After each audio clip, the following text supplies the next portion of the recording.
bound to be able to improve going into game number 2. Of course, they're the team with the game down. They want to make that comeback. On the other side, you have Falcons that just had a fairly easy, fairly smooth first game to this series. Of course, they want to repeat that result. They also know that Tidebound's gonna react and do something different in this game number 2. But is there something, Effie, that we want to see that they'll just be able to do again from this game, even in with maybe a different draft? Any kind of concepts you want to see a repeat of? From Falcons, I think the idea of 2 supports that can just wave clear, hide on lanes, create their farm, and force people to chase them around the map, do that again. Looks so good. Whether it's a Pugna, whether it's an Enchantress, whether it's a Snap or a Hoodwink, these heroes are very disruptive towards Tidebound because when they were responding to these supports map pressure, they were bringing everybody. Like, they had to bring 3 heroes, bring a +1 behind because, oh no, we don't have enough damage to kill Pugna.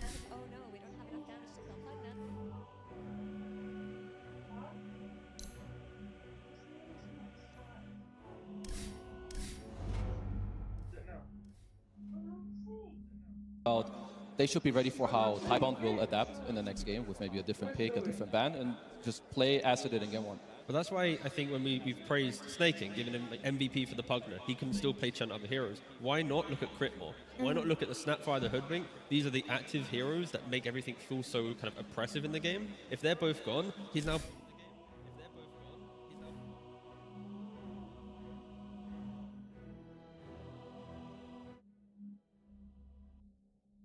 I like that, or take the Snap for yourselves, so one of your supports has that wave shove, because when they do give Snap away to Falcons, it opens up for so much combo potential. Again, the kisses on the Roar, the kisses on the Arena, they came in clutch so many times last game.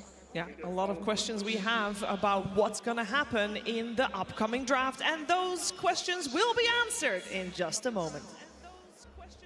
Team Tidebound versus Team Falcons. Game 2.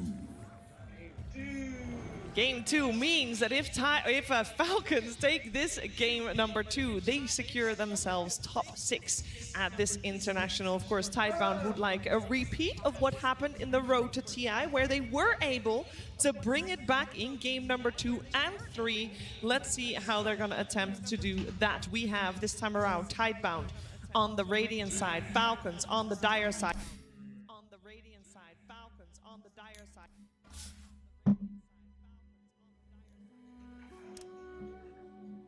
Team Falcons turn to ban. The road to TI, where they were able to bring it back in game number 2 and 3. Let's see how they're going to attempt to do that. We have this time around Tidebound on the Radiant side, Falcons on the Dire side, and it's Falcons this time around with first pick. So the complete swap around compared to previous game. But there is one thing that didn't change, is that the Ancient Declaration still gets first phase banned, even though right now Falcons only has those 3 bans. So that's a little bit surprising to me, but that also means we got extra juice left in the pool. I think they've identified something important, which was this hero has kind of been a crux to Tidebound in how they draft. It's always picked really early on, it's always their follow-up damage, and we haven't really seen Planet on very much else. We saw him just now on the Muerta, and it didn't look as good. He looked a lot less comfortable on that map.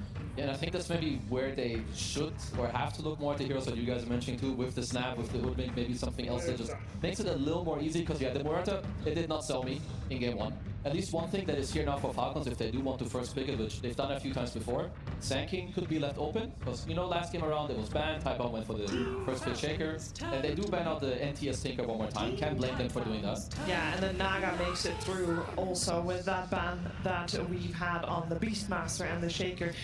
We'll see if Tidebound wants to go for the Sand King themselves. I don't think I want to see that from Tidebound. Again, we're going to see NTS hitting that triangle early on, trying to farm a certain item timing, and it's not being available to his team. This Naga Siren creates a lot of issues because last game we talked about the wave shove coming out of Falcons and how Tidebound couldn't respond to it that well. That is what this hero does best to you. Yeah, no, Naga Siren, How do you word it in a nice way? I forgot about TI for a second. You're gonna hate the hero. I hate the hero. I mean, I'm a support player, but like, come on, man. It's like you press one button, I jump a guy, and then he sings from the tree line, like, congratulations, man, you've got shard, they're healing, like, whatever. Like, it really simplifies Dota so much that you have wave shove, you have fight reset, and also it plays into Falcon's, like, logic of the game, which is we want to scale, and it is, like, the perfect Falcon's hero. It's why it's banned out so much. I mean, they've been using this since like what, Singapore TI, where like even carry Naga was super good back then, where Cedar played it every time, or snaking and they go with the flex. I like Typeon's response. Centaur has really risen up in popularity a lot. Generally, when you see Naga, you want heroes that can stay there, you can clear illusions, have high HP region, maybe by a Vanguard. And I've seen the Aghanim Scepter, like the card, it's been getting picked up like a lot. Yeah. It's a really cool thing, especially with a carry like Shiro, who's gonna range carry and just be all of your net worth. If you can cart him late game, get him into the midst of the fight, keep him safe, that's one step better than what they had last game. Last game, not a single save existed for the carry. Here, you solve it through your offlaner.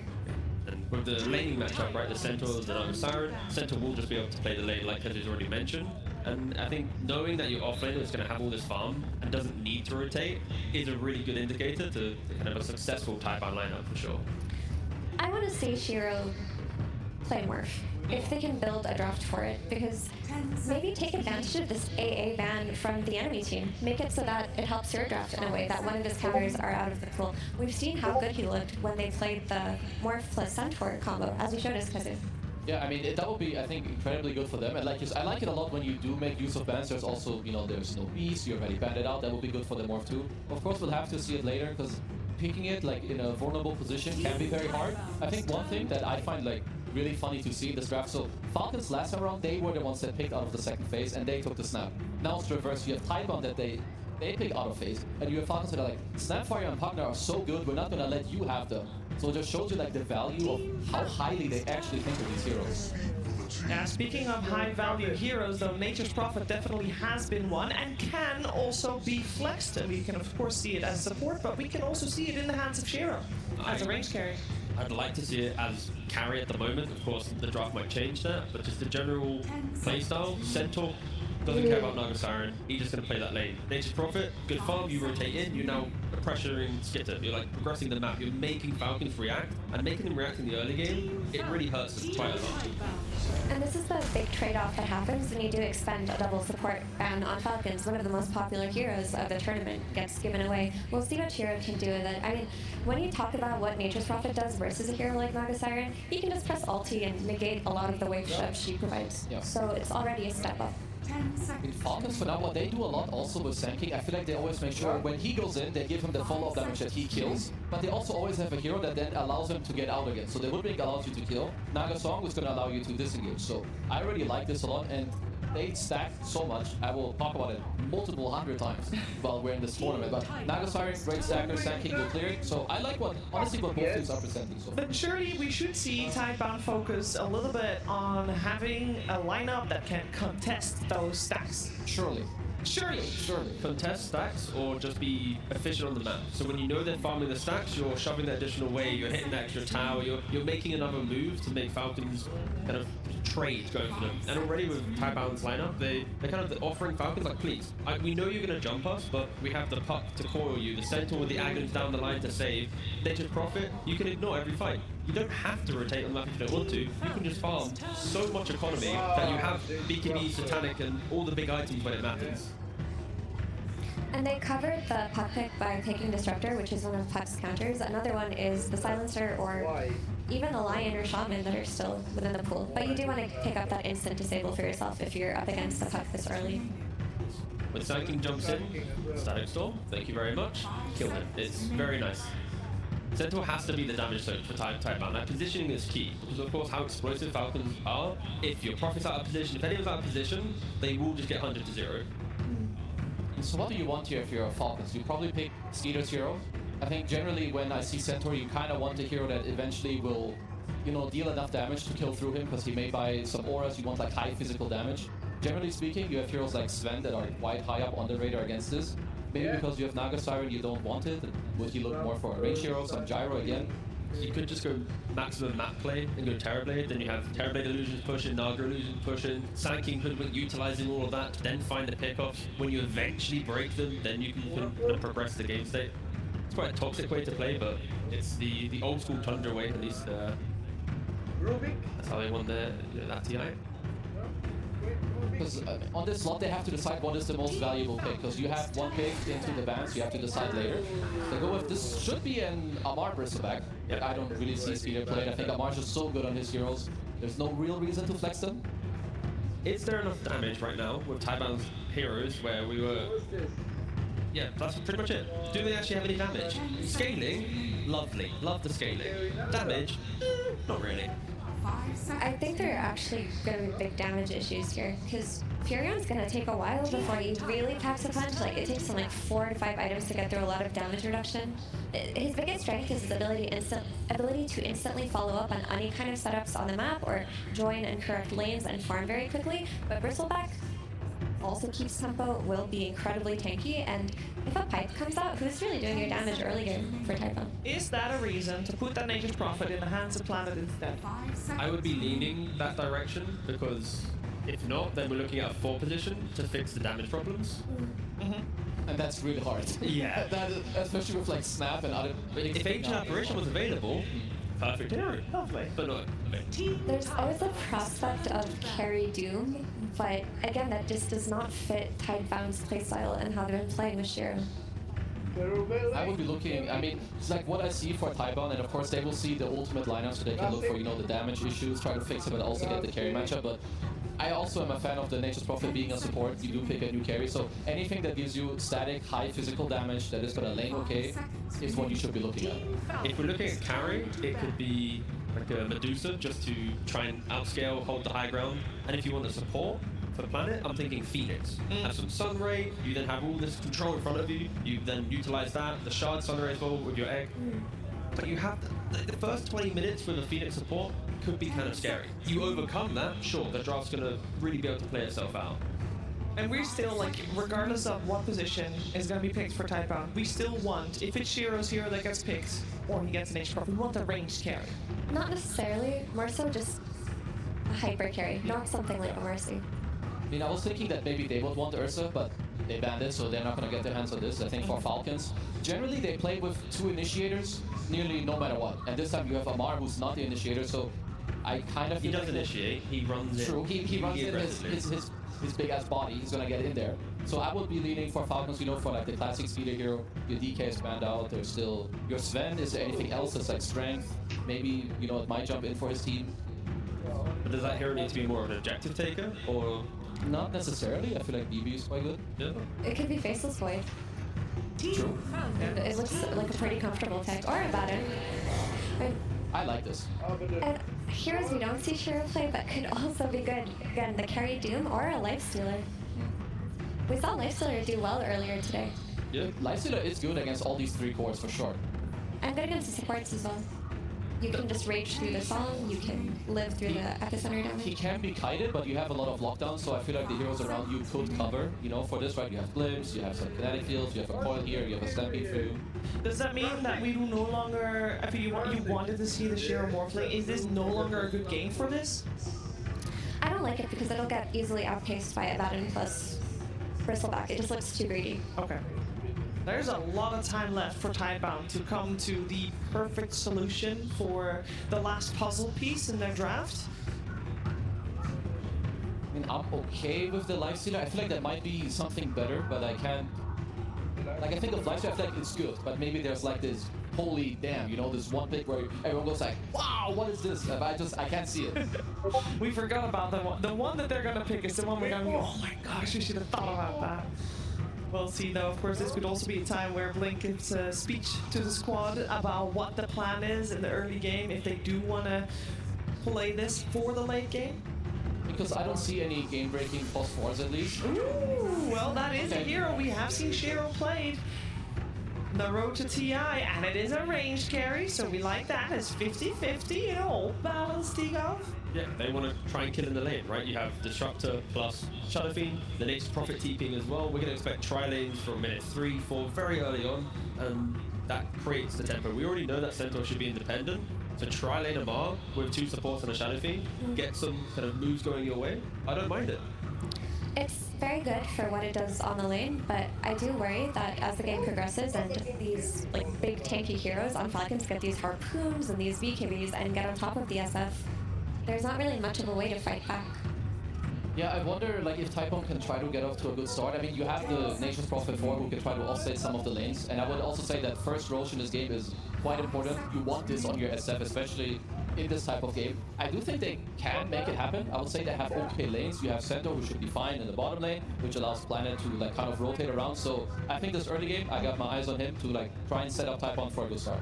Yeah, is it once again in this game number 2 just as important, T-Gov, in the laning stage for Tidebound to hold the fort, hold their own? 1,000,000%. Like, Tidebound need to create their own tempo in the early game to try and overlap the Farmer Falcons so that the greedy heroes are scaling in the same areas, then it kind of hurts them. If you allow Falcons the entire map, then, as we already mentioned, big damage problems. I mean, I am quite happy to, at least personally, like nothing to say last game, he didn't show me much. He had a hard time on the Earthshaker. This time he's playing Buck. I think he's set up for a way better game. There are no, okay, the only instance that they have, Blink Stun from Sankey. But your team can bail you out, maybe they can start the fight for you. So he's set up for more, because for me, he's the most important player on this team. He's set up for more success. That's all I need to see. And what are they going to do with the stacks? Are they going to try to split the map, as we said as one of the solutions, or invade the triangle? With a good start, they can absolutely invade. You can push in the lane with your SF, with your Disruptor, walk over, your Nature's Prophet, he can TP, place a ward. I think they're set up way better this game. Any final words and thoughts on these two drafts, Effie? I just worry that if Tidebound don't come out of lanes with like at least a 4K net worth advantage, like minute 12, I don't really see how the game's going to be played out for them because they're going to get upscaled and upfront. A lot of pressure on this game number 2 that is coming your way, but before we jump in the game, we're going to jump on stage where Tsunami is with Coach Blink. That is right, I am standing by with a Blink of Tidebound, where I gotta say, this matchup against Falcons during the road was one of the best series that we have had. And now we're getting the rematch. But it seems that they've made some adaptations, so I was wondering what you think they've changed to get that game number 1 win. 那上周呢，在国际邀请赛之路上，就是 Falcons 战队的对决，你们太棒战队是其中的最精彩的对决了。然后呢，这次感觉他们已经做出一些调整来应对你们的一些做出了应对你们的一些战略。就想问你，你个人认为他们做出哪些调整呢？他首先是他们班人吧，他们开始帮我们狼人，帮我们冰魂，帮一些没有那么常规的英雄，就是他们可能回去深思熟虑的一些东西吧。Well, Team Falcons have definitely done their homework. Their bans are now much more effective. They're now banning heroes like Lycan, heroes like Ancient Apparition, which are not usual bans, but are bans that are very much our hero pool. So they've definitely done their work here. They have been doing their homework indeed, and I was wondering if I could get your perspective. The Western audience, we see you, we see Y, we see Faith Beyond or Bach, and we immediately put the term Wings 2.0 to you, but I wanted to know how you felt about that. 就是国外的、海外的这些观众呢、粉丝社区，他们看到你们战队，看到Y 队，看到边将，看到你，就是他们脑子里面想的就是开邦战队，就相当于是 Wings 2.0。那你对这种看法有什么评价呢？还是有一些区别的吧。我们现在就是太棒了。There is some difference after all, and you guys can now know us as Team Tidebound. The new era is upon us, and let us witness it as we get into game number 2. Thank you very much. Thank you, Tsunami and Blink. Welcome to said game number 2, Tidebound versus Falcons. Winner of this moves on to the game number 2, Tidebound versus Falcons. Winner of this moves on to the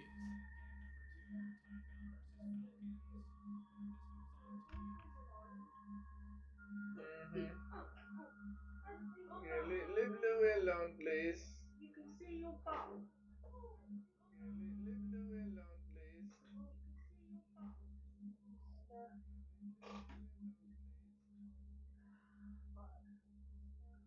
Come on, just follow me. I got 29. Thank you.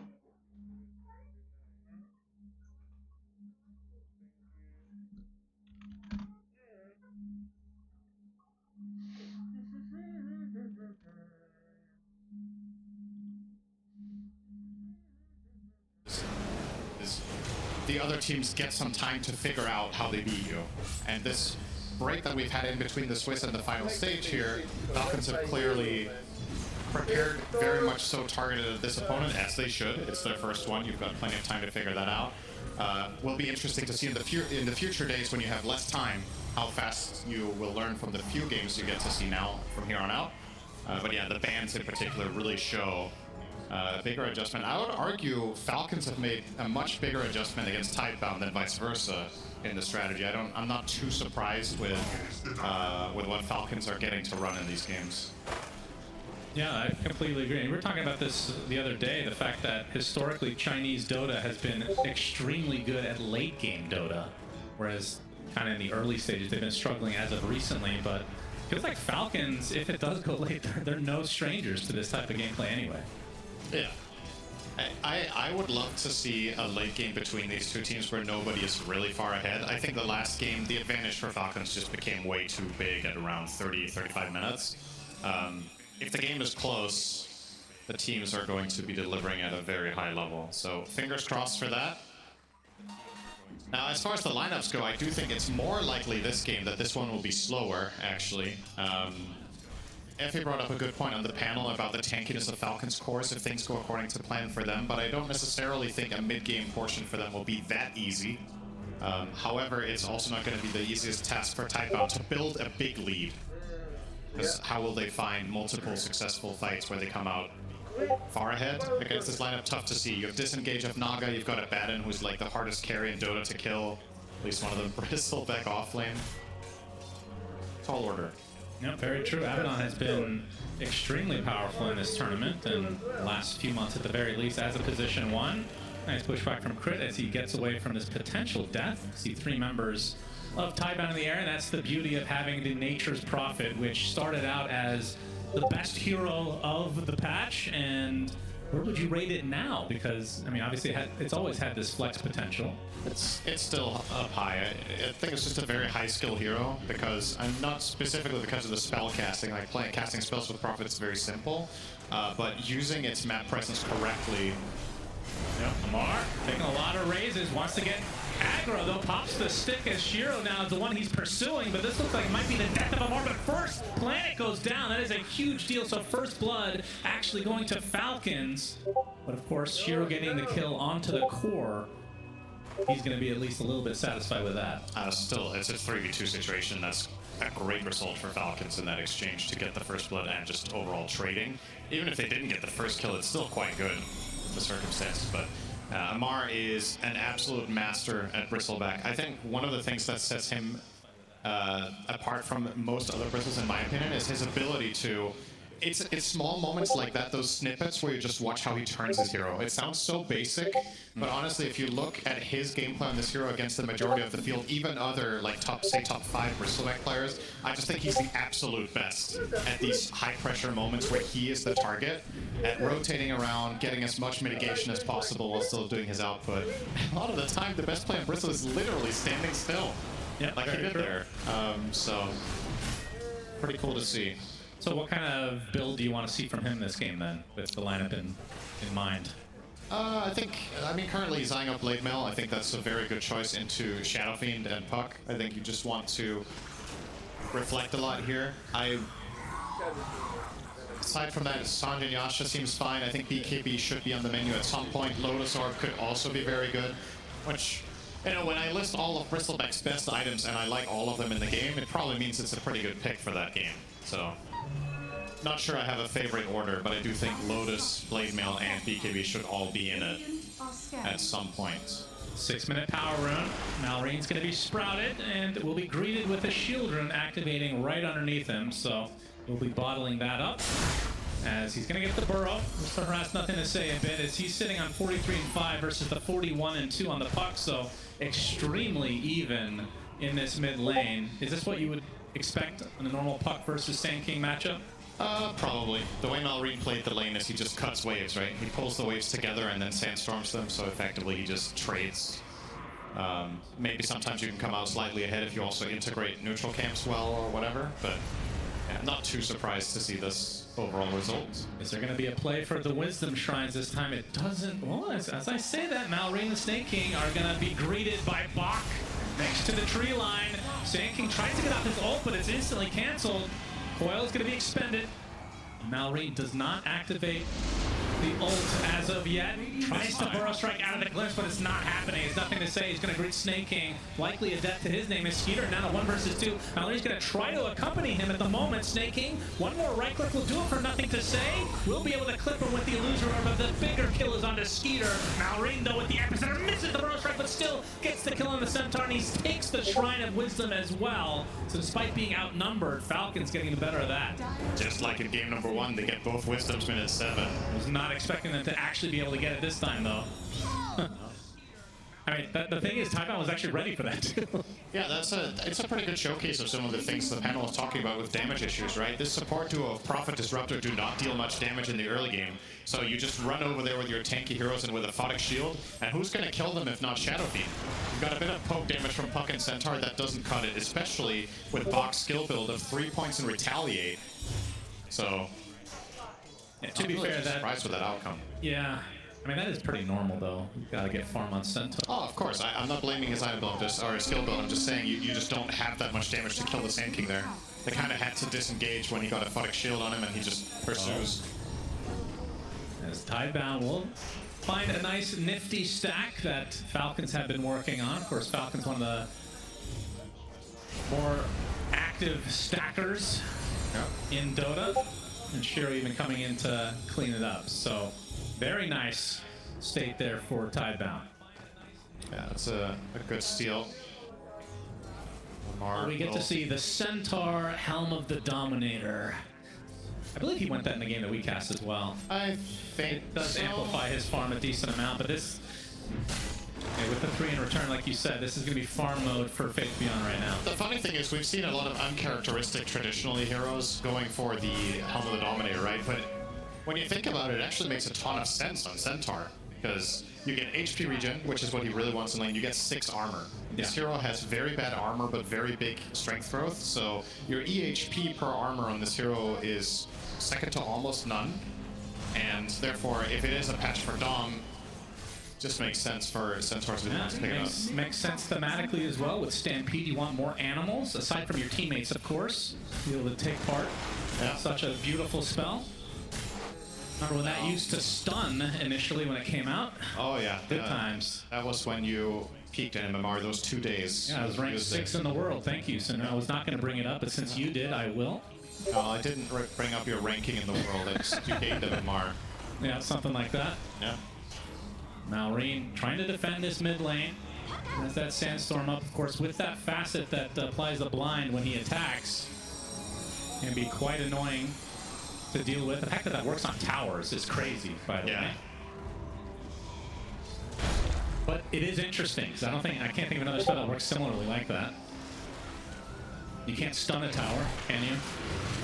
Or maybe there is actually a spell that can stun, technically. I would have to think about that. Off the top. I'll give you the rest of the game to think of that one. As Mask of Madness now online for Shiro. You can see the pressure being applied to this tier 1 as Shiro shows up with Planet as well.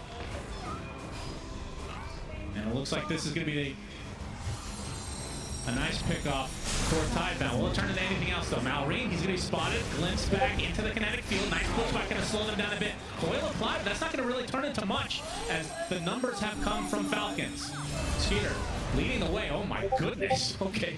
Has not leveled his ult as of yet, so let's have to be a bit careful.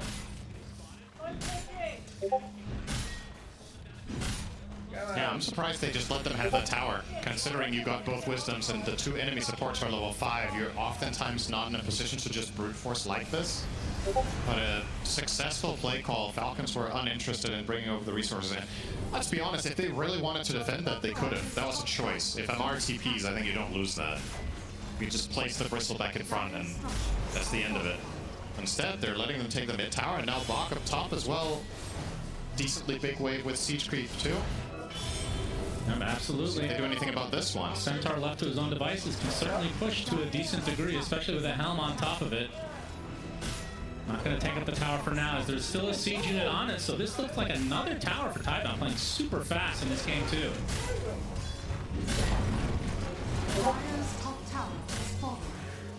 Crit on Y, a little bit of poke here. A rotation from Nothing to Say a little bit too late to be able to find a coil. Now Crit will make a move of his own together with Malrine. That's that blink reveal. I think the dream kill here is to get Puck, the blink epi into Bushwhack stun combo. 12-minute rune is bottom. It's a haste, as there's the stun onto Nothing to Say with the Bushwhack to follow, and the sharpshooter is enough. Big kill for Falcons. Yeah, good judgment call there. I thought the epicenter might have been necessary, but they do have enough in the tank. I don't think that was a very big overkill. That was good enough. Glimpse onto a Mar. I'm not sure why wants any of this smoke though. He will now retreat, and Malrine will greet him. As Stampede is used, but I think he is dead anyway. Yeah, drops to the deck, so a Stampede down and another support kill for Falcons. Radiant structures are fortified. And looking at the side of Tidebound to see what power spikes are incoming. Dragonlance soon coming online for Shiro. Faith Beyond, Blade Mail not too far away as well. As the Witchblade now completed for Nothing to Say, so looks like Blink is next on the menu for him. Okay, this is a real question. Before this would be a meme, but because it was so prevalent in the game that we cast, how fast can Faith Beyond go for the cart, Cinder? And everybody wants to know. Like, is this a pipe game? Do you need to go for that against, well, essentially Sand King, right? I don't think you need to go pipe. He's also eyeing a Blade Mill over it right now. Oh, Blade Mill into what, though? I think you could go Blade Mill, Blink Axe. Probably get... Hell yeah. Yeah, I think that's fine. And who do you want in your card? The Shadow Friend? It's pretty sick with Shadow Fiend. You can drive him into Requiem. Yeah.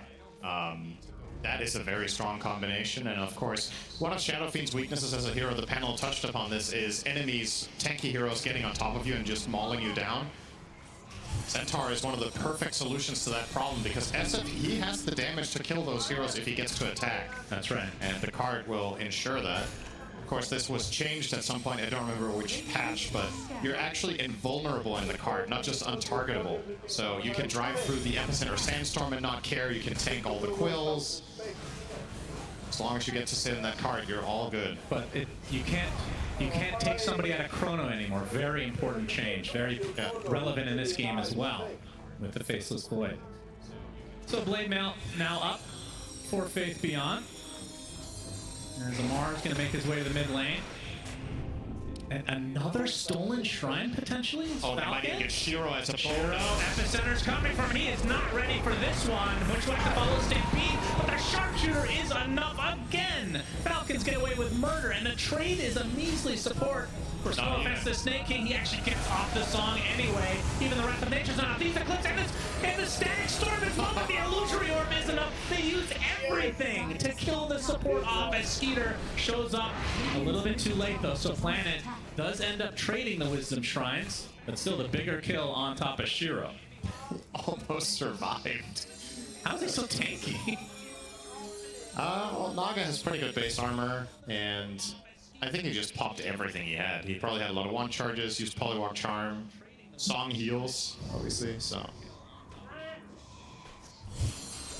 Yeah, but looking at the Tidebound team fight that's going to eventually come, if the stars can align, since that seems to be the theme of this TI, Coil into Requiem with like the card potentially helping you out in that pursuit sounds kind of crazy. Being able to snap Coil on multiple heroes. Yeah. A lot of upside with that Static Storm to make things even more difficult. You can see the potential from Tidebound's lineup. He is queuing up Pipe on the Centaur, though. Okay. So this will be a much delayed blink. Of course, they can somewhat rely on Nothing to Say to set up plays, but it is nice to have a secondary option. Oh, close one. Indeed. We'll save Planet, but... Oh, sure. This is a much bigger kill. Trying for the Requiem, but it's not happening. Skeeter gets the kill on Shiro. Second death in just a couple minutes now for the SF. He's having a really difficult day today so far. Marcy in game number 1 did not go well. This game on SF, the 2 deaths, it might not sound like much, but this hero is the perfect target for Falcons to slow down if possible. And Similar to game number 1, Tidebound are playing without saves. So when SF does get jumped, until you have that cart, which is far down the road. Yeah, let's keep talking about the cart, by all means. Oh, absolutely. It's for once, it's actually important. The first 20 times I cast with you and you mentioned it, I didn't care. But this game I do. Yeah, you can see, I can see the future. I have vision. Yeah. You have vision. That's good. That's right. Stampede used again. This time it does get somebody out, and it's Bach himself. Nope. So you can, I mean, just based on how this game is played, Tidebound has not been very aggressive at all. Like, maybe the laning stage a little bit with the TPs from Planet, but mostly it's been Falcons that have been setting the tempo. Yeah, they took the early mid tower and top tower, but that's it. All the moves have been Falcons to get 4 Wisdom Shrines, find a couple kills on the next It was 3. Oh, did they trade 1 for 1 on the second one? Planet ended up TPing to the other side. That's a Radiance now on a meta. So this is a major level up. Whichever playstyle you want to go for. If you want a team fight, this is when the meta really starts packing a punch. If you want to farm, accelerate to a large degree. So Skinner's on track here for a Stampede is not online this time, as Amar finds himself a half man, a half horse. But why is in the vicinity on a big initiation with a coil on a 3. Static Storm to follow. Marine comes in though with the epi. Looks like boxing the first to fall. Planet trying to kill off somebody. He finally gets some support. Looks like he's gonna die shortly after though, as the song to try to reset. Shiro on the outskirts looking for the Requiem. Will get it off to get the fear. Decent timing. And snare applied to the puck at the moment though. Nothing to say. He's found in the tree line. Burrow strike applied. Still stuck in the trees. Can they find him? They ping him out. Finally the illusory orb comes. It's a curveball though. Back into the fray. He'd be able to blink out though. It looks like the pursuit will finally come to an end, as that was all over the place. Well, he did get out, but the first orb, I have no idea what happened. That might have been a mouse slip. Like, you would want to curveball that one back to your base or just throw it in a straight line, but he orbed forward. Fortunately, did manage to find a way to play himself out of that, but that was scary. Still another good fight for Falcons. Having the damage, and Shadowfiend just arrives too late. If you want to take these fights as Tidebound, and you do have set damage issues, this guy needs to be involved. Yeah. Or you're just not killing him. They had Coil, Static Storm on 3 heroes. That is about as good of a start as you can hope for at this stage of the game for Tidebound. If there's a Requiem there, you team wipe them, right? But yeah, Falcons might not make the move to begin with that information. They're doing it because they know Shadowfiend is elsewhere. So it's a little bit of an unlikely hypothetical to really find that type of fight right now. And of course, if you do find yourself in the back foot, hang on, nothing to say. Shooter again. The glimpse back onto Snake King gives the space needed for Nothing to Say to retreat. It is hard for Tidebound to land all of their stuff because there's the threat of song at any given point. Now, in that example, Snake King was caught in the storm, but you cannot rely on that happening every time. This might be a game. That's drums. You know, this might be a game where the 3 cores from Tidebound all have to get BKB because of the song, potentially. Radiant's top tower is under The attack. fact that Pipe is being bought by Bach means that that's not going to happen anytime soon. Yeah, it's far away. That'll be like a 4th, 5th item for him if the game gets to that point. Mallory. He's going to be able to pop the epicenter, and that is way too easy onto Faith Beyond. And it looks like the rest of Tidebound might want to still fight. Yep. Onto Skeeter. Gets stunned up now, has the borrowed time, and Kinetic Field not in time, so he is going to be able to shrug it off with the Aphotic Shield and the rest of Falcons nearby. Understandably, Y is hesitant to just go in there against Nabatinal, but ends up being a little bit too slow, doesn't land the field, and this is probably just going to cost them the... Oh, are they contesting this? No, the Centaur taken out. They know this is happening, but indeed. Skeeter, of all the heroes, gets the shard. That's surprising. Talk about that in just a moment. Kinetic Field with the Static Storm onto the Sand King, but there's no follow-up at all from Tidebound. They have to run away. This is such a good shard to get for free on Korriban. Yeah, how did that even happen? He's 3rd in net worth on his team then, or he was at that point? Well, Crit bought his own, so he was competing against Naga, and Amar also has his own. He bought his too. Okay. So, yep. And if you subtract 1,400 from his current net worth, he's below Sand King. So, yeah. He was eligible. His other teammates are just that farmed.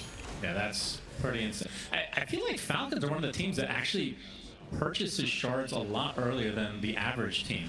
Probably one of the nerd stats from AUI 2000, one of his preferences, Peter. Under the tier 2 tower, Coil will snap thanks to the glimpse. Peter's ult is now down, Wrath of Nature coming for him. Does hit, but now the reinforcements have arrived. Burrow strike from Mallory. Bushwhack not going to connect this time, but a sharpshooter does. The Stampede does not give the distance needed. So another punish from Falcons as they now have a 5K lead. Doesn't seem like Tidebound are able to string anything much together in these attempted aggressive moves. They're just unable to connect on the heroes that they want and get the damage out. Abaddon being the target once again just doesn't really help if you don't have the follow. What you want to do is to force his ult without using Glimpse. If you use Glimpse to force the ulti every time, he just runs away. So if they're unable to force it without it, the play probably doesn't exist to begin with, and it's just a big waste of time. I mean, sure, you might not lose any kills or any heroes in the process, but you just know in the back of your mind, Falcons are farming on 3 cores the whole time. So they're beating you on efficiency if these moves fail. Yeah, well, now Faith has the pipe. Obviously, we talked about the fact that he opted to go for that before Blink, so it feels like they have to get something out of this. He's gonna have Crimson, too. Oh, okay. Well, you don't need Blink if you know you're going to get Aghanim Scepter at some point, Cinderin. You know? That's debatable. I mean, the fact that you can Blink full range now with somebody in the car net works. Yeah. Absurd. So many micro buffs over the last couple years with this item that we keep talking about we probably won't see, so we're just wasting everybody's time. But regardless, Falcons now through the gate as they have their sights set on nothing to say.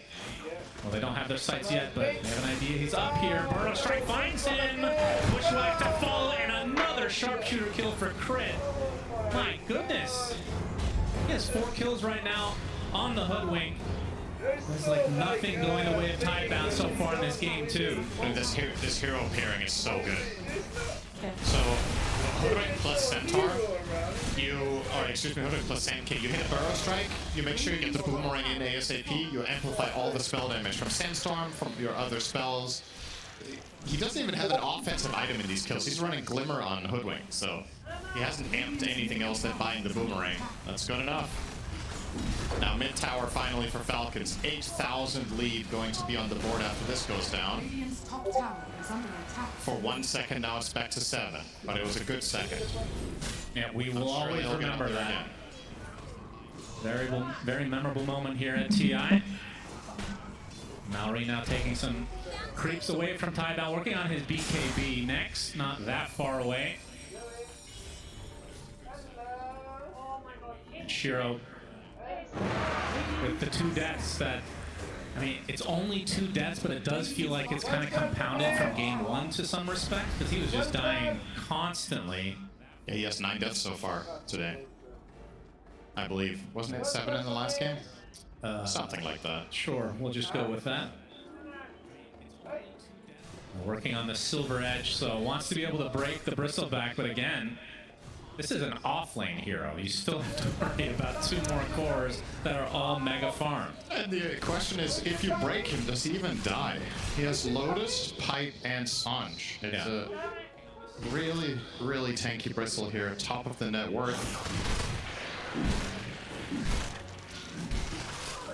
I think you have to try to bide your time here as Tidebound, which is always going to be a dangerous strategy to have to play against Falcons, but realistically speaking, with the supports that you've drafted in this game, and also arguably in game number 1, you're putting a lot of pressure on your cores to do all of the damage, and if they're unable to find that early lead, you fall into this mid-game stalemate where you can't really pose that much of a threat. They will eventually get there. Puck is one of the best late gamers in Dota. Right from the mid lane. Centaur can become a monster. I'm not concerned about Tidebound's ability to win this game at the hour mark. I'm concerned about their ability to get there. Because Falcons are ramping up more and more, and if they hit their stride like they did in game number 1, we could be looking at a similar end time of like 45 minutes where the heroes are just invincible. Yeah, for sure. And I was going to say, he's holding on to a lot of gold, but changing his mind, going for the Blink Dagger now in Centaur. We'll see if Tidebound want to get a little bit more aggressive now. As a result, Shiro actually pops the smoke. The Duck's on the other side, though. They know that he has the Shadow Blade, don't have the vision required. They do find Y instead, though. Another sharpshooter kill. Man, oh man, Crit is farming up those fantasy points today. And this is all Likely Roche now. Amar with the amp damage, with the goo. They've got Curse of Avernus. This is nice and easy. Thing to say. Oh, he's going to get epicenter burrow struck as well. Crit in the vicinity in addition. Hookstop comes. It's going to be close, though. Nothing to say. Just able to get out. And again, this Roche is really all that Falcons care about, and they're going to secure it now officially. They just have to pop so much in escape, right? If there's a hoodwink ult there, the puck is 100% dead. That only worked out because Crit had sharpshooter on cooldown from the previous kill, which is, you know, fortunate for nothing to say, but at the same time also showing that Falcons keep finding the moves back to back. So you don't get much time to breathe. For a team that's got a reputation in this tournament for good reason, and in general of playing like slower and choking out the map, I feel like today Falcons are deliberately playing a higher pace against this opponent. Yeah, for sure. Just seemingly the right approach, at least so far, against Tidebound in this series. And again, I would argue a large part of it is them exploiting the support duos that Tidebound has picked in both games, just not having that much kill power. So whenever we get into the skirmish mode, Crit's Hoodwink is just having more impact than the enemy supports combined. He's actually offering those kills. And we're talking about nature's prophet.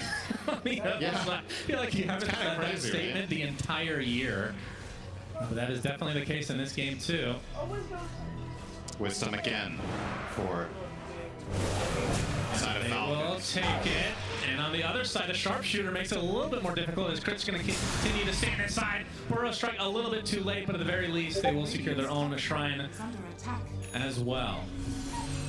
The 3.5 minutes on this Aegis. Are you surprised with the Aegis onto Amar? No, I think it's the perfect choice. I think Abandon doesn't need it, this game with how it's played out. And syncing as BKB and Amar, a lot of the time when Falcons play with Bristleback, Amar is playing almost as the carry of the game. So they're going to send him in front, and he can create all the space in the world knowing that he cannot die twice. So I don't mind it. I think it's good. It's level 18. Yeah. Top net worth in the game. Sounds like a good Aegis carrier to me. And he can certainly hit buildings as well.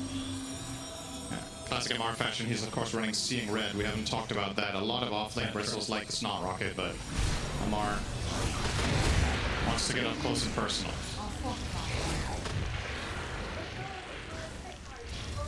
The fortification comes out on this tier 2, and it's just a matter of time. I wouldn't mind seeing Falcons go high ground here. Already? Yeah, I understand there could be some concern with if you get caught on the back foot and you have to run away and then you get glimpsed back in.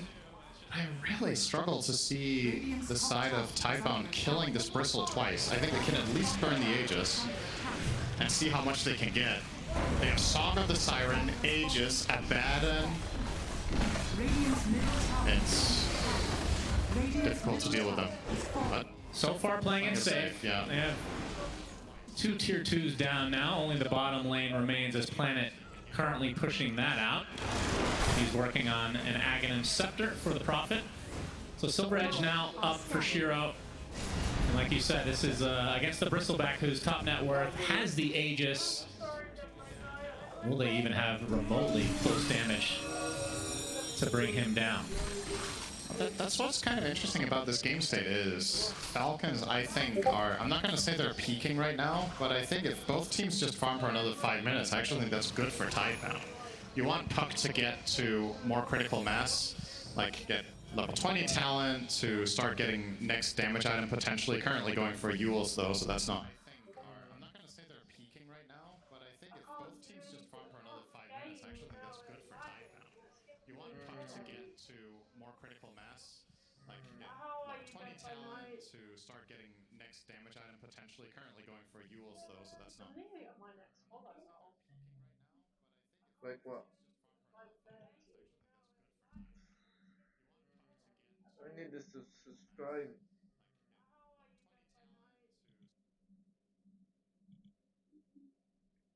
That's fair. That's fair, Panay. okay. I know how it is. You know how it is being night shifts. My husband does a lot of night shifts in the hospital, so yeah, Yep. I can imagine you are. Second. This is going to open up Tidebound Smoke now as they look for an opening. BKB, though, for Amar, that's going to replace the Aegis. So he's going to look to potentially pop this smoke from Tidebound as they make their way into their own jungle, which has been infested now by Falcon members. And there's a Crimson Guard. I'm not sure about this Crimson. It's okay, he's going Ags next. We're gonna see Cart this game. I promised it to all the viewers. I feel like Let's hear it for Cart, everybody. Yeah! Radiant's bottom tower is under attack. Do you think the Crimson Guard is worth it? I mean, there's a lot of physical damage. There is, but and it's good for high ground with the tower, theoretically. There are some benefits. I just feel like the cart is what is... I can't believe I'm saying this sarcastically. I feel like that is the potential difference maker in this game, where Shadow Fiend seems like he needs help being brought into good positions in the fights and dealing the damage, or if nothing else, you can use it as a save. The Crimson, you're delaying that a lot more. It's definitely not a bad choice, but I'm not sure it's the best. Dire's top tower is under attack. Anyway, might just get there regardless and get the... Alright, 4,000 gold shouldn't take 50 on all that long. Probably 5 or so minutes, maybe 6. But that will... Effectively, that will be after next Roche. Yeah. So that timing is unfortunate.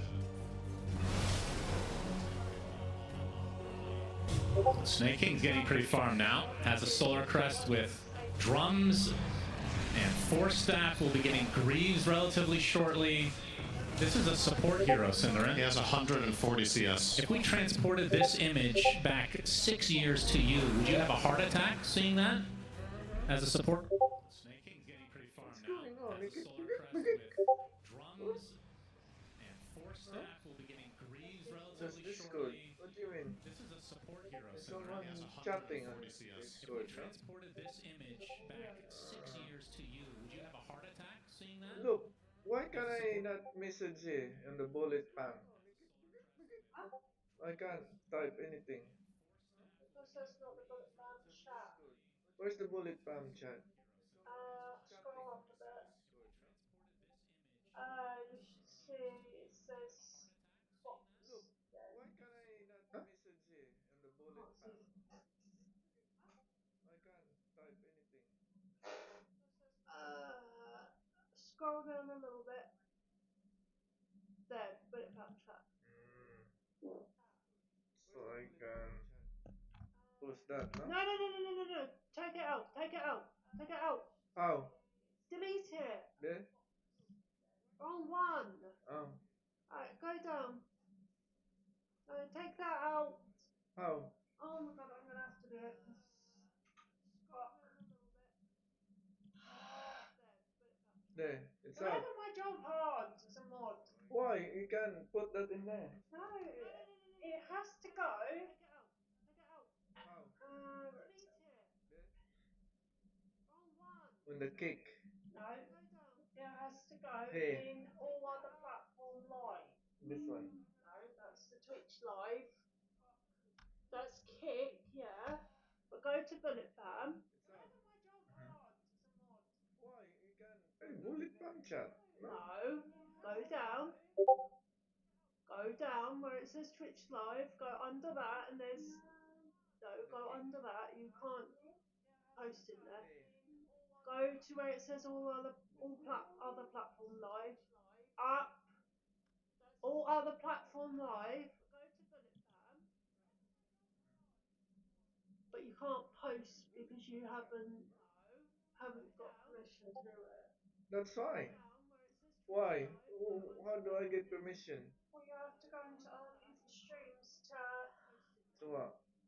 Go to where it says all other. Chat to other people.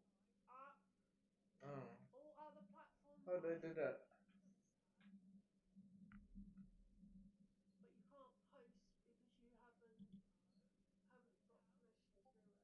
That's fine. So I need to chat to loads of people before they. What you call that? Let me just.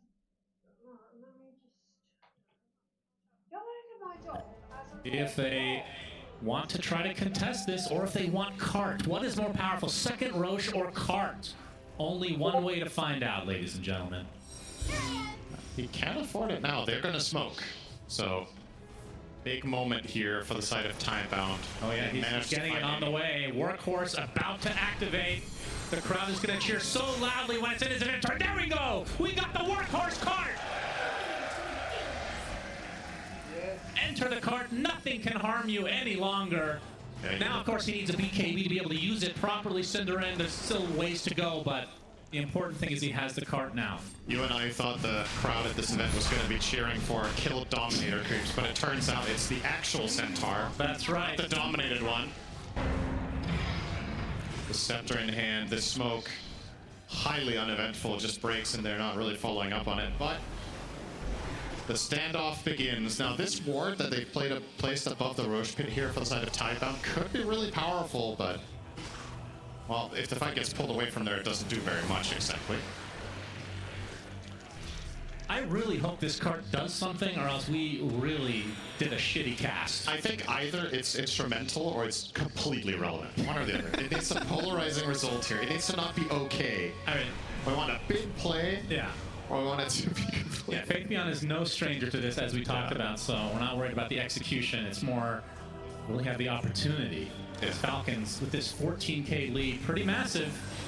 Yeah, it's worth pointing out the win expectancy graph of this game has flatlined in the last 10 minutes. Falcons were gaining and gaining and gaining, and now we're kind of stuck in this 3-1 favorite stage, which I think I could get on board with. I see a possibility for Tidebound to pull off a good fight, but definitely Falcons are in the driver's seat and have the easier to execute strategy at this point.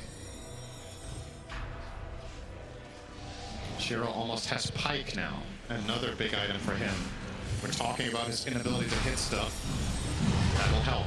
Yeah, Roche belches in their face again. They've got 1 minute to do this before he is tired of being here. That's true. If they can delay this. Lamar now outside the pit, want to get to the triangle of Tidebound. This planet being pursued in his own base. Oh my goodness. Throw strike, sharpshooter, it's enough. Planet actually out for 50 seconds with no buyback, so this is actually a 4 versus 5. Radiant's middle tower. I don't know how. He did not feel safe in his own base, and I can see why now. But still, Falcon's not forcing the issue onto Roche. Want to capitalize on any potential mistakes. You can see the wave is already pushed in the mid lane, so perhaps forcing Tidebound back to base is what they do. Yep. And they're going to be mounting on this tier 3 rather. With the illusions to follow suit. And Shiro and the company, this is going to be a mass TP for Tidebound. And immediately Falcons just go straight towards the pit. Although, like you said, he's leaving. Roche is leaving. His home has now changed. It is summertime Roche, heading to the south, where the closer to the equator, nice and warm. And Falcons are already set up better in this area than Tidebound, courtesy of being there first. So once again, feels like they have things under control. Snaking will keep pushing out lanes with these pesky Naga illusions. And sure, you do have Nature's Prophet to try to do the same thing, but it just takes him longer to do it, and it's a bigger commitment. Using teleport every time puts you on that cooldown where you can't connect to your team. Naga just spawns the illusions, sends them out, and stays with the team. Always available for the save. Yep, true. Yeah. Do they have any smokes left is the question on Tidebound. They don't have anyone in their inventories, so it's difficult for them to access this area, but at the same time, Falcon's also uninterested. This has effectively been a 3-minute Roche fight without hitting Roche. Well, Roche and without hitting each other. So the old Roche off, but this time in a different area. Well, we had this forever in the corners. Yeah. Man. I love this current Roche, though. Yeah. It's good. Tidebound on the high ground. You can see the illusions continually spotting them. And Falcons is layering now. It's also the abandoned radiant stand. Stampede, okay. Epicenter coming from Mallory. Pops the BKB as well. And Bach looking for somebody to use on his cart. He's going to be applied some pressure. Pops the blade down. Nobody really wants to touch him now, though. Gets rooted up onto the high ground. Nothing to say. They're going to try to take out the Abaddon, but he activates his ult just in time and heals up to full as a result. There's the cart on the Shadow Fiend. He'll be able to get on his ult. The Centaur dies first inside of his own cart. The Shadow Fiend follows suit, and just like that, it's 4 dead for Tidebound, and Falcons lose nothing. That wasn't even close. The cart didn't do it. Maybe they'll get one more chance, but it will be against a man advantage now. Aegis as well as Banner. I wonder who they'll put the Aegis on. Saw Skeeter take a lot of damage in that engagement, but obviously stay alive. It will be Amar again. And it's CJ time. You've got plenty of time. You've got 50 seconds before Shiro's up, so I think high ground already is on the menu. They're barely even scratched. All their heroes are looking full right now, and they still have Song. So, in reality, that wasn't even remotely close. Now, Hex comes out for Hoodwink. He almost has Refresher on the Naga. This was the previous fight, of course. I mean, the fact that the Disruptor gets taken out before the fight really begins kind of spelled the doom for Tidebound, and didn't have enough money to buy back and TP in. So Falcons capitalize. Now they're up 24K with the Aegis advantage, and now pushing that bottom lane. Can Tidebound do anything to repel the forces of Falcons? This is going to be one lane for them extremely easily. Not exactly of the previous game, but it's feeling really similar overall. Similar time for the overall high ground, going for the killing blow here at about 45 minutes. Hitting the map better. And he gets broken, but just going to shrug it off. Second lane in the sights for Falcons. The pushback to follow. The save! The cart saves the puck! Gonna try to turn this around, but where is the damage coming from exactly? Nature's Prophet in the midst of all of this. Trying to TP out, but the Burrow Strike connects. Bushwhack to follow. That'll be the death of the NP. And again, 3.5 minutes on the Aegis. Falcons have plenty of resources to work with as Amar looks like he's going to finish off this second barracks very shortly. Another Hex. The Burrow Strike actually misses, but they find the connection. On to nothing to say. The Stampede is not enough. He is out for 90. No buyback. As Falcons now to the third lane to try to get Mega Creeps and close the door in this upper bracket match against Tidebound. And it's looking like it's going to be a 2-0. What a stellar performance this game has been from Crit on the Hoodwink.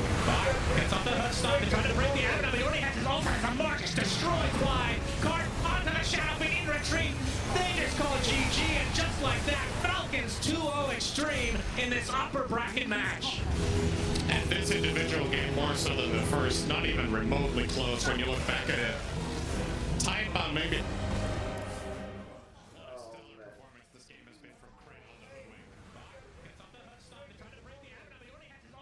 Look, I got everything to work at the moment.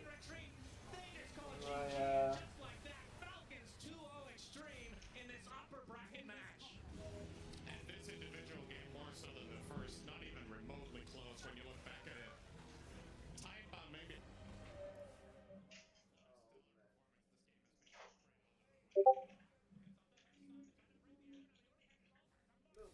Yes, sir. Oi, play. Team, but maybe some nerves getting to them. Of course, we have 2 TI winners, so I doubt that that's the case. Either way, Falcons really showing up in this series, 2-0ing Tidebound. And, well, we did see the cart for Faith Beyond. Unfortunately for them, it just wasn't enough. Falcons completely starved Tidebound out of the map the entire game. I mean, this felt like a prototypical Falcons game from, let's say, 3-4 months ago. Yeah, just that. Again, relative to the length, to the game length of this patch, this is equivalent to Falcons winning in 30 minutes half a year ago, right? Like this was way below their average game time of the tournament, sitting at about 54 minutes. So today, both the games they won, they did it about 10 minutes faster than they do on average, and against an exceptional opponent. So it sounds like we have an interview with Amar. Thank you, Sunsman. Amar, is there any better feeling than winning games of Dota on the TI main stage?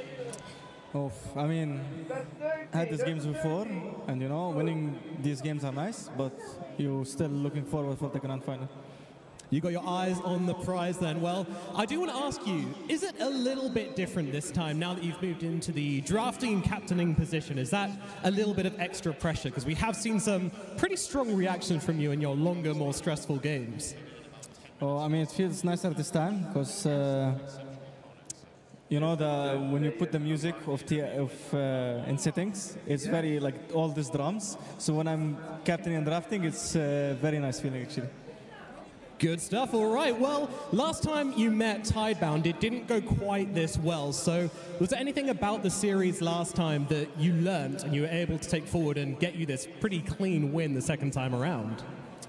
I think it was stop throwing, because we were throwing a lot and we were going 1 hour games for no reason, and now we just played 2 fast games like compared to before, So that's the good part.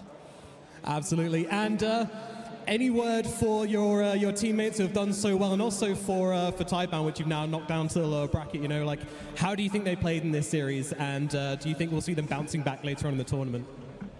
I mean, towards Tidebound, I still think they're gonna. I mean, they're still strong, I don't think because they lost to us, something they can still go through some strong lower bracket run. And for my team, step up because I'm carrying every game. Kappa. Beautiful stuff. All right, I have one more question for you. This one is about the upcoming series we have on our hands. It is BB versus Nigma. So do you have any words for that series coming up, and who are you supporting for? Who do you think is going to win? Crowd, cheer for Nigma. All energy to Nigma. Thank you very much, Amar, and congratulations, Amar and Falcons, for moving forward here at TI.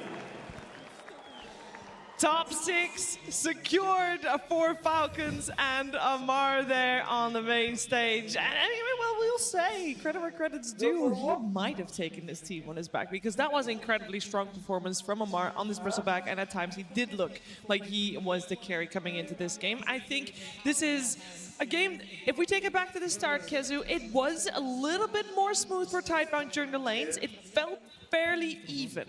I mean, they did better, but I still feel like they did not get enough out of the draft with the heroes that they had, right? You have strong lanes with the SF, you have a Nature's Prophet who wants to go around, find TP kills. They ended the game with 5 kills in total. This is what I would expect them to have in the first 10 minutes alone with their heroes. It's just not enough. And yeah, of course, as I kind of get through it, these are my highlights from Crit, because this hero is so strong, like Hoodwink. All these sharpshooter kills that this hero just gets overall are just really, really strong.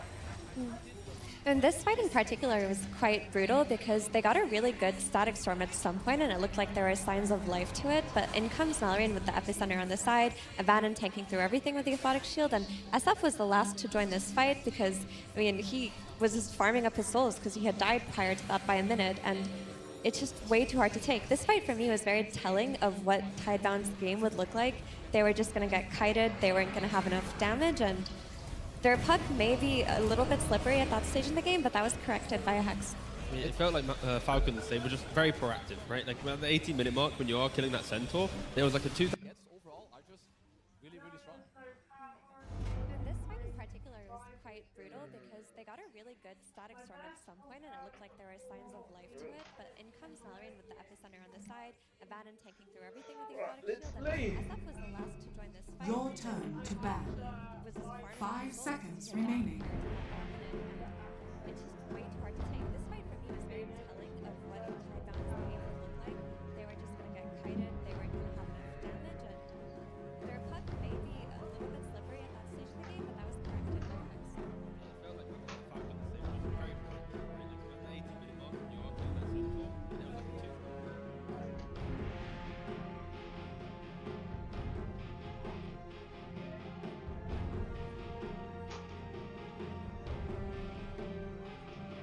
there was like a 2... Carry. 10 seconds remaining. 5 seconds remaining.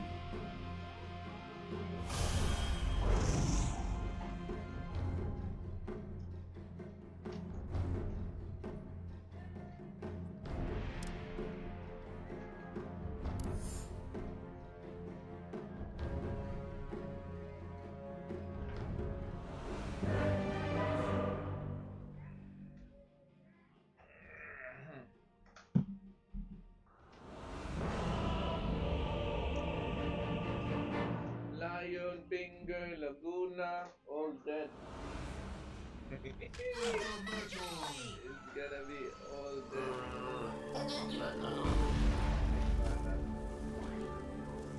Prepare for battle.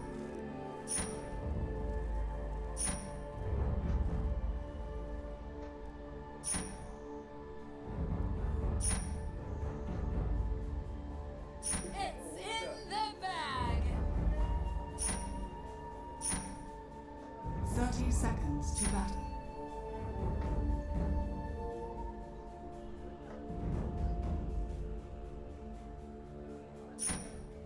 Is that a squirrel? Come on. When you play with Lena,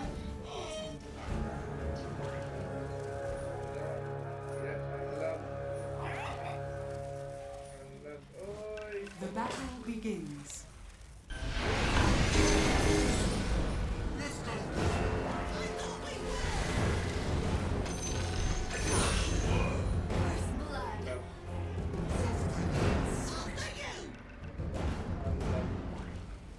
Just wait for now, Lauren. I'll switch up in a minute.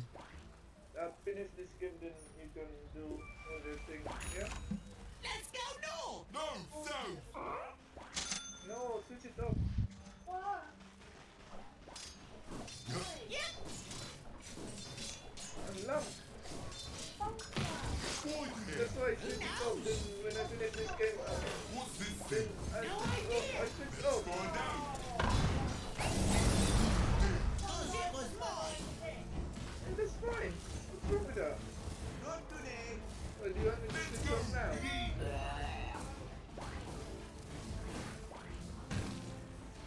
I'll do legs this time. No. You know what's serious? How many levels is that? Let's go, Cookie.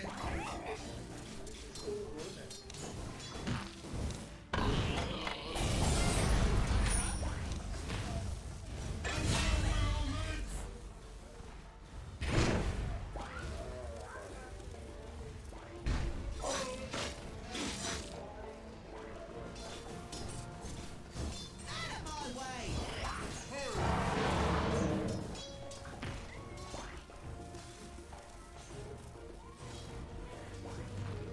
Whose legs are those?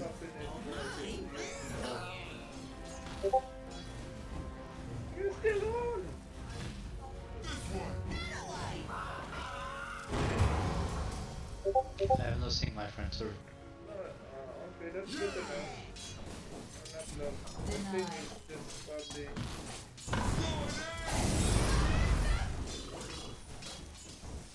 You go first. No.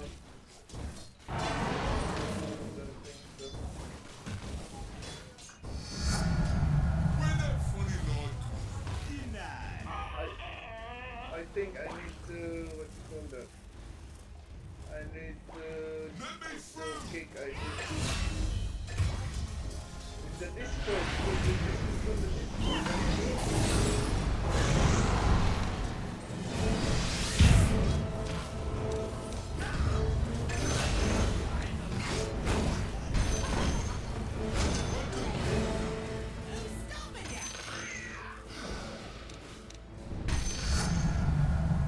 I'm getting smart.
Just take your level, we play. Need your 6, not my 6. Your bottom tower is under attack.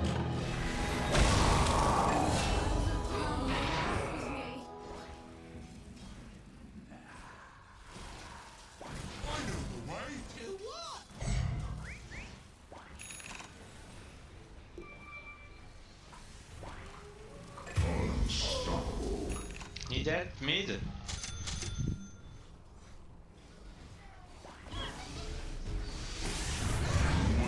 What the fuck, mid?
Ulti.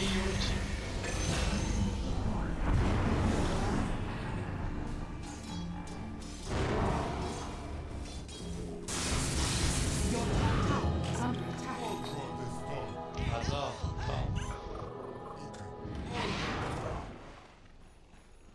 Your top tower is under attack.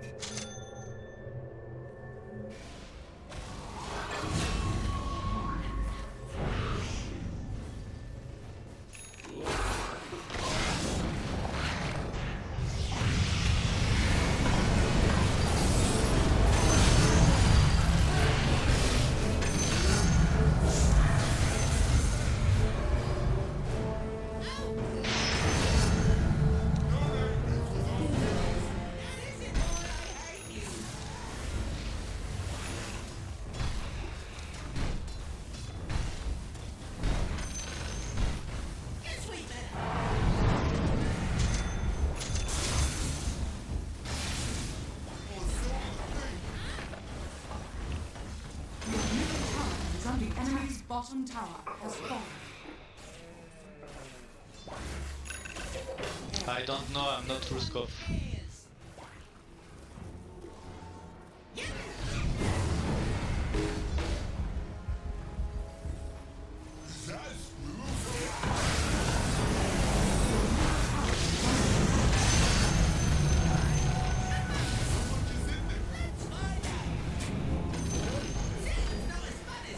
Your middle tower is under attack. Your middle tower has fallen.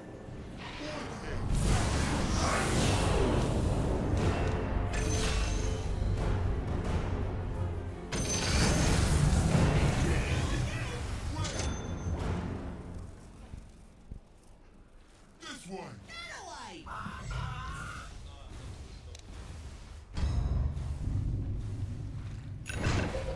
Let's go this way. I thought we were! What's this thing? No, so. Your top tower is under attack. Good idea. 'Cause it was mine!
Ay!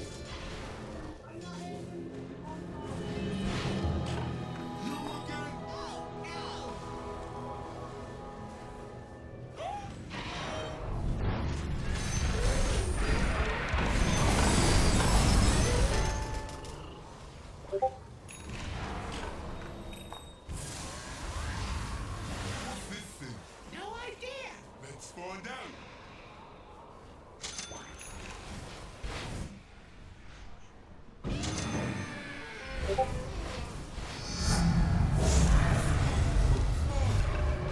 Let's get more. Yeah, more.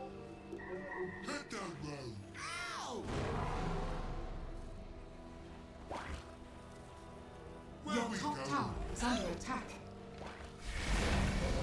Your top tower is falling.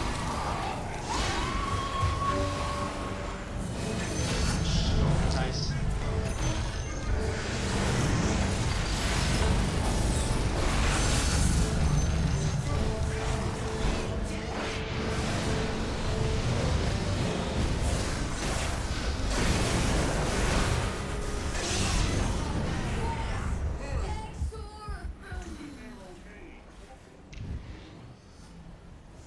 Radiant structures are fortified. Guess we can. The enemy's top tower is falling. More.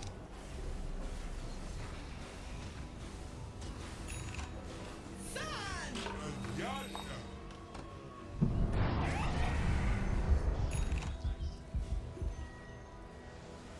Whose legs are those?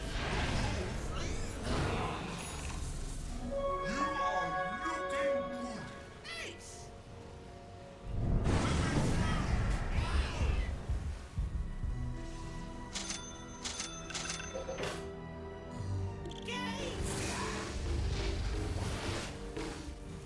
Whose legs are those?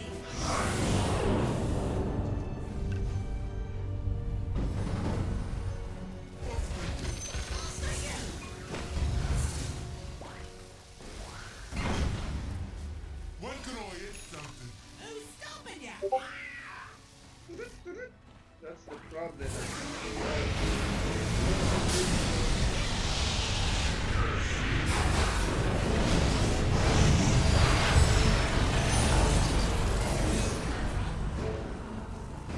I'll do Your this. bottom tower is under attack. No.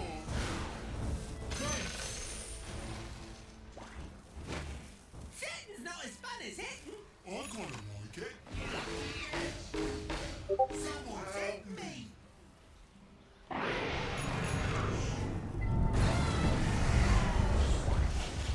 Whose legs are those? Not You yours. have flew from our fire.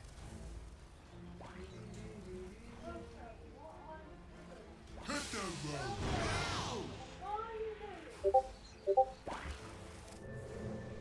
Your bottom tower is under attack.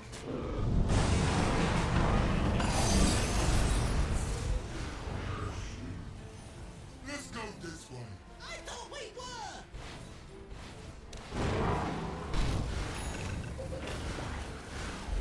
Where'd that funny light come from?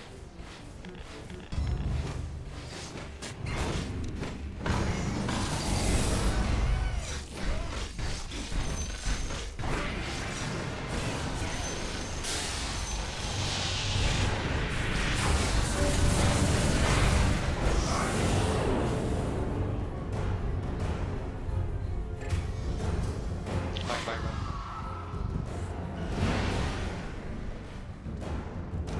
Back, back, back, back.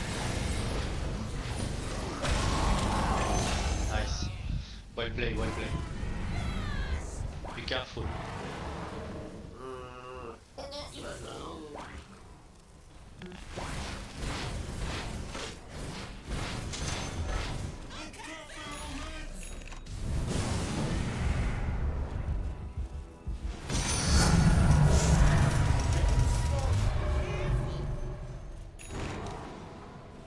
Nice burn.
Sensor is coming.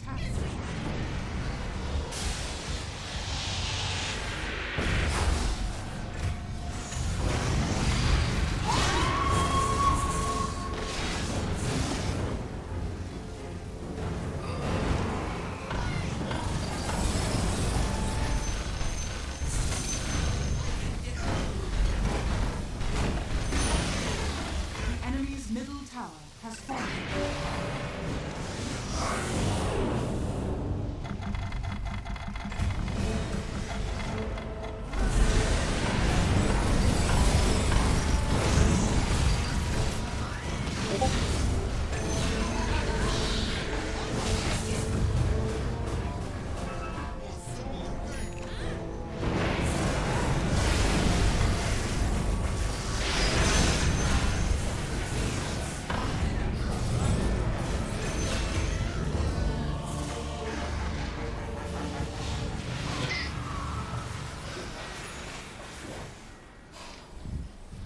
Just push this.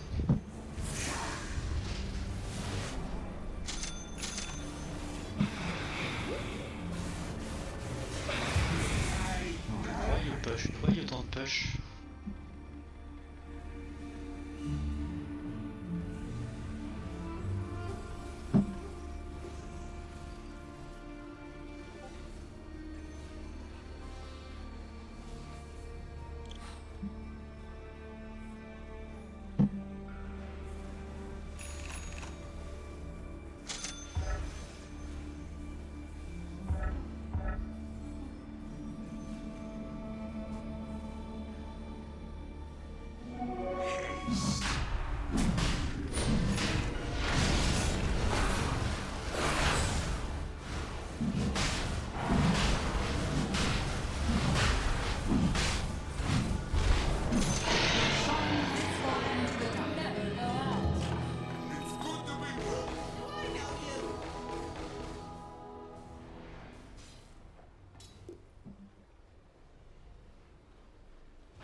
I have no sentry, my friend.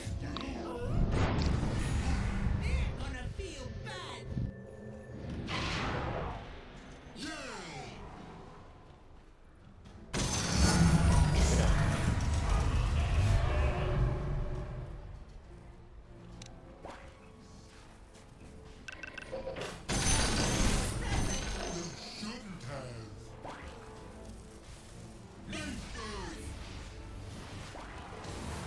What's this thing?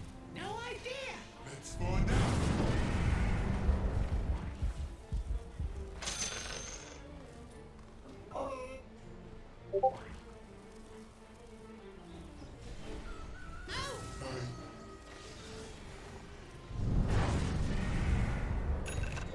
What's this thing? No idea.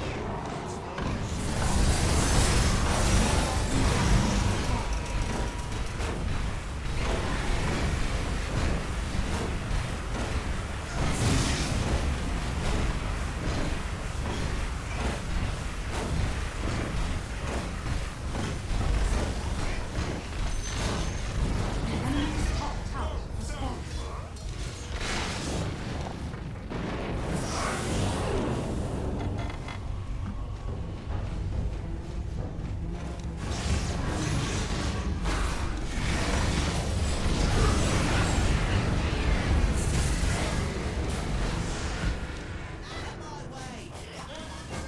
Your bottom tower is under attack.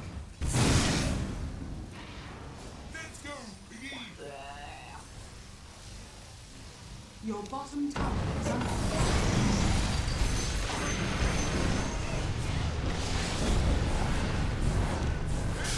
Your bottom tower is under attack.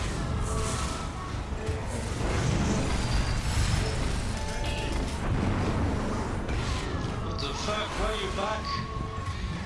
Oh, just. I'm sorry. Did you say stop?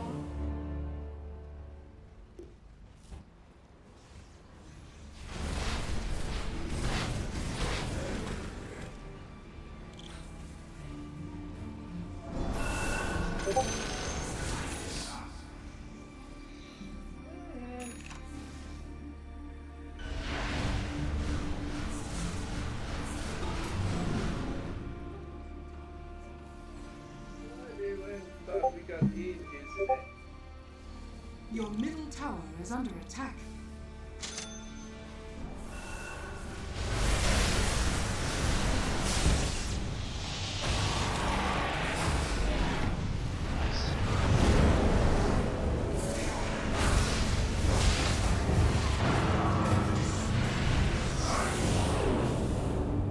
Back. Pair.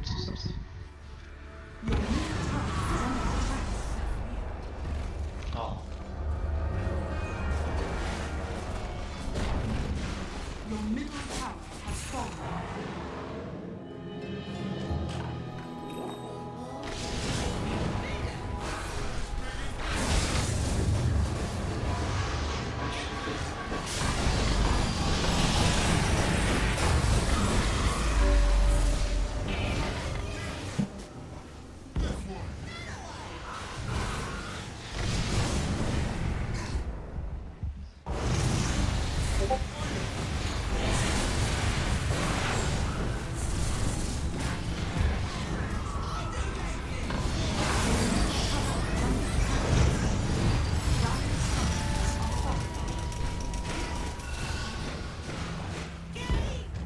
Your middle tower is under attack. Your middle tower has fallen. Your middle barracks are under attack. Your middle barracks has fallen. Your middle barracks has fallen.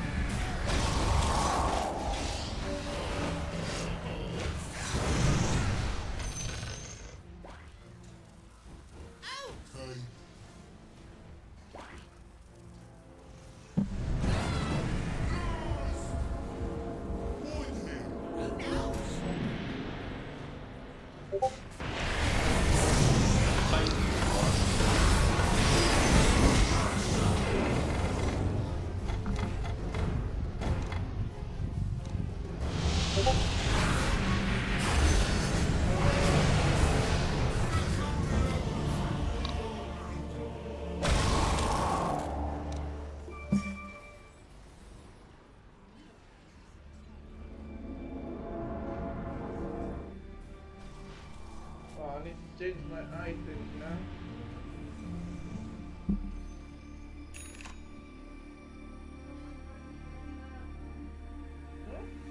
Into 5 V5.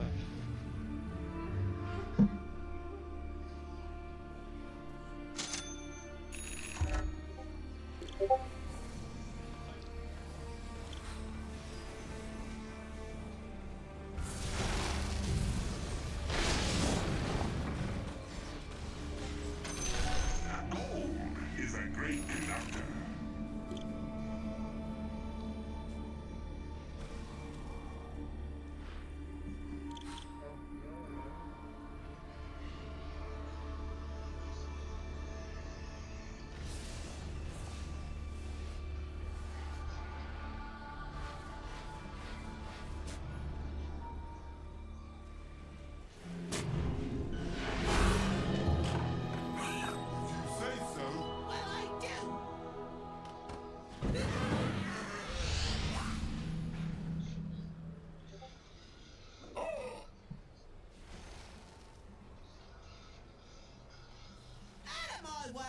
What's this thing?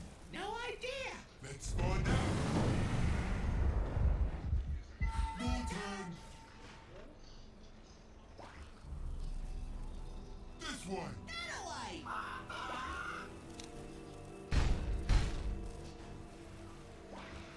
I saw a thing.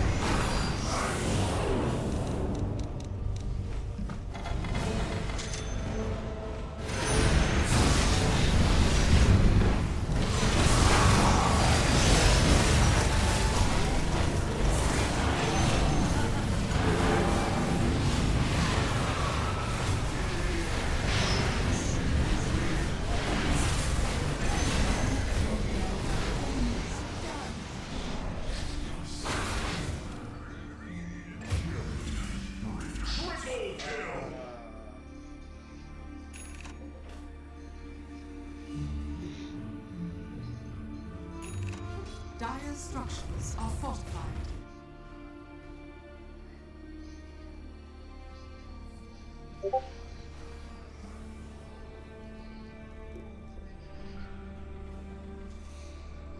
Your middle tower is under attack.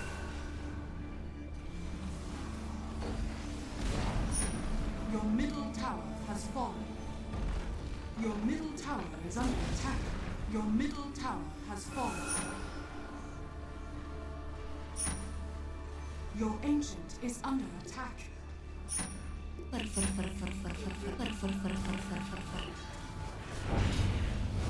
Radiant victory. So you wanna go play?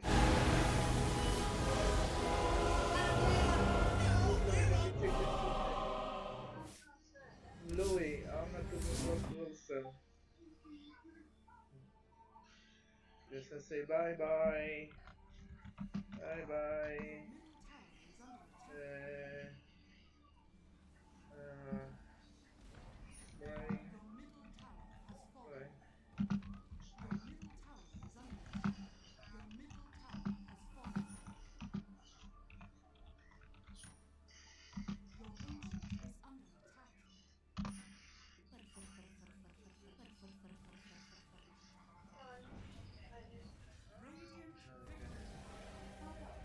What?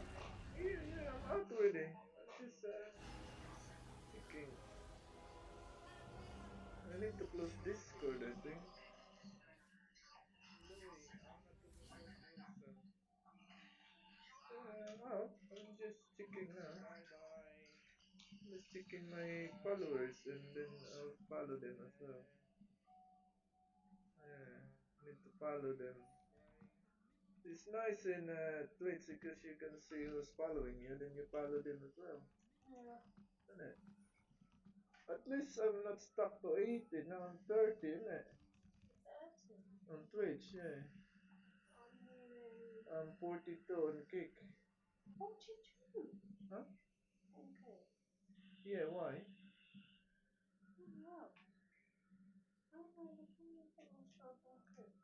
Yeah, I'm 42, look. What do you mean? Why?